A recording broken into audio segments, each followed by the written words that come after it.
Bienvenue dans cette nouvelle vidéo. Aujourd'hui, j'avais envie de vous raconter des choses et donc je vous ai demandé sur Instagram quel type d'anecdote vous vouliez entendre de ma part. Il y avait le choix entre des anecdotes don't ou des anecdotes love. Il y en a énormément sur ma chaîne mais j'en ai encore plein dans ma besace et vous avez choisi anecdote love. Donc aujourd'hui, on va parler de toutes les choses les plus débiles que j'ai faites pour sortir avec un garçon. Il va y avoir 4 anecdotes mais l'une d'entre elles sera fausse et vous devrez deviner en commentaire laquelle est fausse. J'espère arriver à vous berner et vous aurez la réponse en fin de vidéo. Prenez votre petit thé et on y va.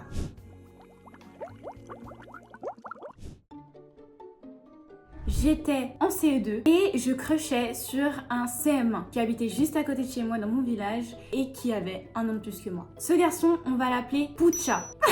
On partage la même cour d'école et donc je crushais un peu sur lui. J'étais en mode ouais, il est trop beau, un yeux bleus châtain aux cheveux un peu longs, un peu à la Justin Bieber version punk, tu vois. Et j'ai développé un crush pour lui assez rapidement parce que on était ensemble à la garderie du soir. Du coup, la garderie du soir, il y avait genre 5-6 personnes et on attendait que nos parents viennent nous chercher. En attendant, on faisait des jeux, on regardait des films. Moi, je sais que je vivais très mal ces moments-là parce que je me sentais délaissée. J'étais toujours la dernière à partir. Avoir Pucha dans mon groupe de garderie, c'était quand même, ça me faisait fondre le cœur. De jour en jour, on parle. À un moment, il me tient la main et j'étais complètement folle. Mais tout commence au moment où j'entends Pucha et son pote parler d'un truc qui fait un peu peur. Alors je me ramène dans la discussion et je leur dis mais vous parlez de quoi? Et ils me disent de la dame blanche. Quoi? La dame blanche, c'est quoi? La dame blanche, c'est une dame, une mariée morte, qui traîne dans les rues et qui va venir te voir la nuit si tu dis 5 fois devant ton miroir ou 10 Mary.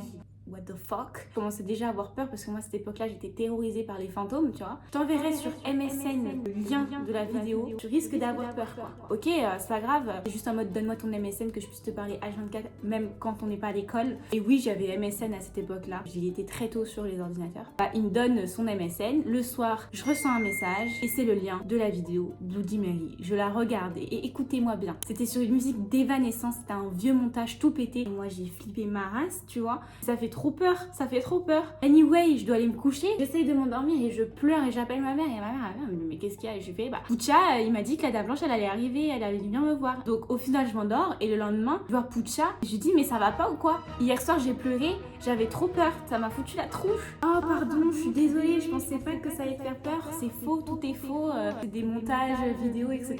Et là Pucha me fait un câlin.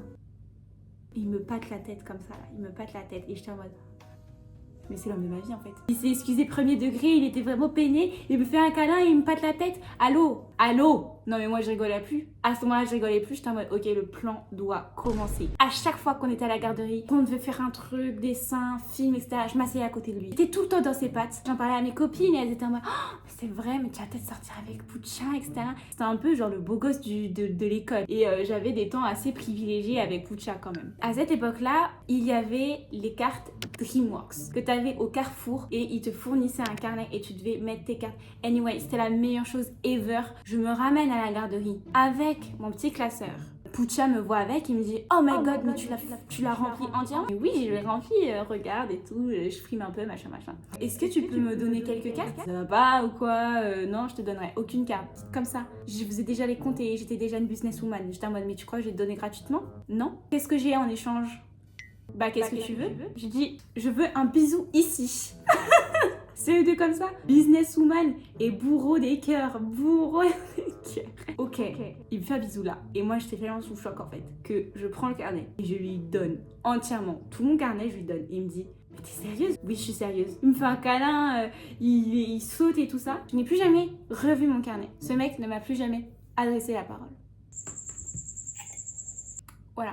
C'est une anecdote honteuse parce que j'ai donné environ 2 ans de collection à un mec pour qu'il me fasse un bisou ici et qu'il m'adresse plus jamais la parole. Businesswoman, n'importe quoi, beaucoup trop généreuse. À croire que je donnais ça au resto du cœur, non. Je donnais ça à un mec qui était extrêmement riche. Comme si vous pouvez pas s'acheter tous les paquets du monde. À vous de deviner si cette anecdote est vraie ou fausse. Prochaine anecdote. En restant dans le thème Pucha, l'année d'après, je crushais sur un CE2 qui était franchement la relève, on va dire, de Pucha car c'était son petit frère, tout simplement. Et on va l'appeler Pucci. On va l'appeler Pucci. Je voulais absolument sortir avec lui. C'était pour moi la suite logique en fait. Puccia n'a pas voulu de moi, Pucci va vouloir de moi. En plus, j'étais un peu plus grande que lui. Je me suis dit, vas-y, il va me trouver jolie, je sais pas. Bon, après, quand j'étais petite, ça voilà. J'étais pas la bomba aux blondes aux yeux bleus que tous les petits enfants kiffaient. Mais je faisais l'affaire quand même. Je faisais l'affaire. Pareil, en fait, il était à la garderie. Et vu qu'il n'y avait plus son frère, le terrain était complètement libre. Il n'y avait pas de mine à mes pieds. Je pouvais me jeter sur lui tant que je voulais. On parle beaucoup, on rigole, on joue ensemble, etc. Mais c'était un mec hyper moqueur. Tout se passe dans la même journée, les gens. On est en train de faire un train queue leu. Quelqu'un me pousse, mais genre sans faire exprès. Vous voyez, c'était quelqu'un qui courait dans le sens inverse que moi. Je suis tombée par terre et j'ai perdu connaissance jusqu'à ce que je sente des bras me soulever, comme ça là, me soulever comme une princesse, me déposer dans l'infirmerie. Et j'ouvre les yeux parce qu'au bout d'un moment c'est bon, genre je suis tombée, ça m'a fait mal à la tête, il faut quand même que je regarde qui m'a porté et c'était Pucci. Non mais alors là je me suis dit mais c'est bon, il est dans ma poche ce mec. Dans la récré de l'après-midi, parce que ça c'était à la récré du matin, je vais voir Pucci, on parle, il me dit ça va mieux, il me dit t'inquiète pas, ce soir, attends-moi au portail de l'école à la sortie. J'ai quelque chose à te dire. Alors là, je vais voir ma meilleure amie que j'avais depuis ma petite section. On s'envoie des mots en cours. Elle me dit mais qu'est-ce qui va se passer, etc. Je dis mais je sais pas. C'était la panique. Elle est rentrée avec moi à cette époque-là. Et donc du coup, je lui dis écoute, commence le chemin sans moi. Je te rejoins après. Donc elle commence le chemin sans moi. Moi, je vais voir Pucci à la sortie de l'école. Tu voulais me dire quoi? Et là, il me dit qu'est-ce que tu penses de moi? Et je lui dis bah tu m'as sauvée tout à l'heure. C'était super gentil. Je crois que je lui dis qu'il était beau, qu'il était drôle, machin. On était des enfants, vous voyez, donc il y avait rien de super flirt ou quoi, genre c'était juste l'honnêteté, la pure vérité. La vérité sort de la bouche des enfants. Et bah tu sais que je pense pareil pour toi. Et là j'étais en mode, qu'est-ce qui se passe? C'est la première fois qu'on me fait une déclaration. Qu'est-ce qu'il se passe? Ce soir, à 19h, au stade, puisque j'avais un stade juste à côté de chez moi, je serai là, tu viens, je te demanderai quelque chose. Donc je me suis dit, mais il va me demander de sortir avec lui, c'est sûr. C'est sûr. Je continue mon chemin, je vais voir ma meilleure amie. Je lui dis, elle est en mode folle, elle est en mode what the fuck. Je préviens mes parents du coup sur MSN. Oui, à 19h, est-ce que je peux aller au stade? C'est vraiment genre à deux pas. Hein. Ils me disent oui, dinguerie, tu vois. L'heure sonne, je vais au stade, personne. 19h05, personne. 19h10. Personne. Donc ce que je fais, c'est que je remonte chez moi. Et en gros, la route par laquelle il passait, il y avait un énorme arbre qui voyait en fait toute la route principale qui menait au stade. Donc je me suis dit, bah, je vais me poser là et je vais attendre le temps de voir peut-être il est en retard, etc. Je me suis posée sur l'arbre. 19h20, 19h30. 19h40, je suis retournée au stade pour voir peut-être qui m'attendait lui aussi. 20h, j'appelle ma mère en pleurs. Je dis maman, il m'a posé un lapin, il n'est pas venu. Le lendemain matin, je vais en cours, je vois Pucci, pourquoi t'étais pas là? Et le mec il me regarde en souriant, en mode moqueur, il me fait t'as vraiment cru que je voulais sortir avec toi?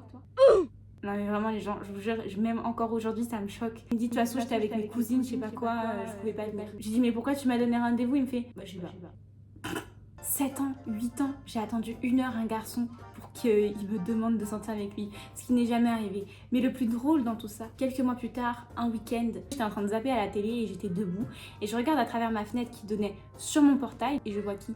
Pucci qui me regarde. Pucci est un voyeur. Pucci me regardait un week-end de nowhere. C'est vraiment le mec dans You, genre. Je vois ses potes, ils passent, mais lui, il reste comme ça, il me regarde. Genre, trop glauque, le mec. Il a le combo gagnant pour aller en prison. Je pense que ses parents auraient dû lui supprimer ses voitures Cars et ses Playmobil pour peut-être un petit peu plus malaxer l'ego de merde qu'il avait. Abriter le cœur d'une petite fille. Les traumatismes, ça commence dès l'enfance. Hein. Et c'est pas forcément des parents. J'étais en CE2, à tout moment, j'aurais pu me faire kidnapper par un violeur d'enfants, un pédophile, qui allait me proposer des bonbons et m'emmener dans sa petite baraque. Que dis-je? Sa cave. À vous de deviner si cette anecdote est vraie ou fausse. Je crushais très fort sur un garçon en 5e. Et ça a été le plus gros crush que j'ai eu qui a duré le plus longtemps. Il a duré 1 année le crush, ce qui est énorme pour ma part. Moi, crusher 1 an sur un mec, jamais de la vie. Ce garçon-là, en fait, notre relation a commencé parce que, vous savez, les groupes où on met un plus nul en une matière avec le plus fort d'une autre matière, ils essayent de s'entraider. Devinez laquelle j'étais? La plus nulle en maths. Avec le plus fort en maths. C'était un peu un mec un peu skater. C'était trop stylé. Genre, c'était un peu le mec stylé. La première fois que je lui parlais, je crushais pas sur lui encore. Les gens, ils ont dit, oui, vous allez sortir ensemble. J'étais en mode, mais non, jamais et tout. Jusqu'à ce qu'en fait, crush sur lui vraiment pour le coup. Ce mec-là mettait des chaussettes rigolotes, des fruits, des voitures, enfin des chaussettes avec des motifs quoi. C'était le seul qui faisait ça. Genre ça faisait plusieurs mois que je crochais sur lui, etc. Je me suis dit mais en fait je vais aller les acheter les chaussettes. Donc je suis allée à Citadium, j'allais acheter 3 paires de chaussettes rigolotes et je les mettais tout le temps. Et je faisais en sorte que mes potes réagissent. Ah Lou, elle a des chaussettes rigolotes 30 € pour des chaussettes rigolotes que je mettais tout le temps non-stop. Mais ça a fonctionné. Parce qu'on est sortis ensemble 2 jours. Au moment où il m'a dit ok on est mieux amis, j'ai pleuré, j'ai tapé une crise, j'étais en colère. En cours d'histoire j'étais là, les larmes elles coulaient, il me regardait, il était trop mal et tout. J'avais aussi contacté le groupe Gossip Collège avec le nom de mon collège. En gros c'était un compte qui partageait des messages anonymes de cette fille là en 3ème B, je la trouve trop jolie, machin machin. Je contacte Gossip Collège, je veux sortir avec lui, qu'est-ce que je peux faire, tu vois. Et elle me dit bah il faut que tu te fasses des cheveux avec des tresses, etc. parce qu'il aime bien les cheveux comme ça. Ok, donc je me faisais les cheveux avec des tresses, enfin j'étais une infiltrée, hein. J'ai tout fait pour sortir avec ce mec. Au final je suis sortie avec lui 2 jours. C'était quand même 2 jours très idylliques pour ma part parce que j'avais tenu le bon bout. J'ai quand même fait beaucoup de choses pour ce garçon pour qu'au final il me dise au bout de 2 jours je préfère qu'on reste amis, genre. Devinez si cette anecdote est vraie ou fausse et on passe à la dernière anecdote. Dernière anecdote, elle se passe au lycée. En gros, en seconde, j'étais dans un lycée privé et au moment de Noël, dans notre classe, notre professeur principal organisait des Secret Santa. En gros, on tirait le nom de quelqu'un au hasard et on devait lui offrir un cadeau dans un budget de 5 €. Il y avait ce garçon sur qui je crushais très fort depuis 3 mois. En fait, j'ai pas tiré son nom au Secret Santa, mais une pote à moi avait tiré son nom. Je demande à ma pote, est-ce qu'on peut échanger entre girlies, on se sait, on se soutient. Elle m'a dit, vas-y, on échange. J'ai tiré, oulala, quelle coïncidence, mais hasard de dingue. Mais non! Mais hasard de dingue! C'était parti pour aller lui acheter un petit cadeau. J'ai envie de lui dire que j'ai un crush sur lui, mais je sais pas comment. Donc je me dis, qu'est-ce que tu vois le plus tous les jours? Bah, ton téléphone. Donc je me dis, est-ce que je lui achèterais pas une coque de téléphone? En vrai, ça rentre dans le budget, c'est bon, 5 €, 15 €, on s'en bat les couilles, tu vois. Grave quelque chose en gros dans la coque. Je lui ai fait une coque avec un animé qu'il aimait bien, SNK. Les vrais connaissent. Et dans l'intérieur de la coque, j'avais écrit « Je t'aime bien » signé LS, donc Lou, l'initiale de mon nom de famille. Bah c'est l'heure de donner le cadeau à la personne. Ok, let's go, it's the moment. Mes girls elles étaient derrière moi, c'était en mode comment il va réagir? Je lui offre le cadeau. En gros tout le monde s'offrait en même temps quoi. Il ouvre le cadeau, il voit que c'est une coque, SNK. Il était content, après, spoiler, j'ai jamais vu la mettre, mais anyway. Il retourne la coque et il y avait écrit en blanc, du coup, à l'intérieur, je t'aime bien, LS. Je regarde, il fait, ah merci, ça me touche trop. J'ai plus jamais offert de cadeau à un mec après ça. Si, à des amis. Des amis, j'ai offert, mais à un mec que j'aimais bien, etc. Non. Je lui ai dit en gros, garde-le pour toi. Je comprends, c'est pas réciproque, mais garde-le pour toi. Il m'a dit, y a pas de soucis, c'est vraiment un garçon bien. Les girlies derrière, elles faisaient aucun bruit, hein. Elles étaient comme ça.